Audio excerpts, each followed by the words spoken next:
কাউখালী, ভান্ডারিয়া ও নেছারাবাদ নিয়ে গঠিত পিরোজপুর ২ আসন। এই আসনে বেসরকারিভাবে নির্বাচিত হয়েছেন বিএনপি মনোনীত ধানের শীষ প্রতীকের প্রার্থী আহমদ সোহেল মঞ্জুর সুমন। সেখানে তার প্রতিদ্বন্দ্বী প্রার্থী ছিলেন দাঁড়িপাল্লা প্রতীকের শামীম বিন সাঈদী, যিনি দেলোয়ার হোসেন সাঈদীর ছেলে।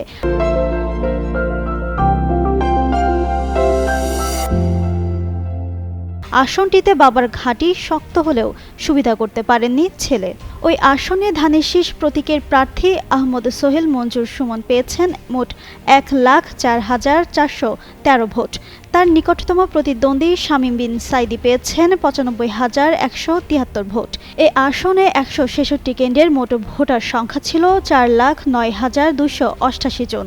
কাউখালী ও ভান্ডারিয়ায় বিএনপির সুমনকে পেছনে ফেলে এগিয়েছিলেন শামীম বিন সাঈদী। দুই উপজেলার ধারাবাহিক ফলাফলে জামায়াত সমর্থকদের মধ্যে উচ্ছ্বাসে দেখা দিলেও তা বেশিক্ষণ স্থায়ী হয়নি। সবচেয়ে বেশি ভোটার অধ্যুষিত নেছারাবাদ উপজেলার ফলাফল পাল্টে দেয় পুরো নির্বাচনের চিত্র।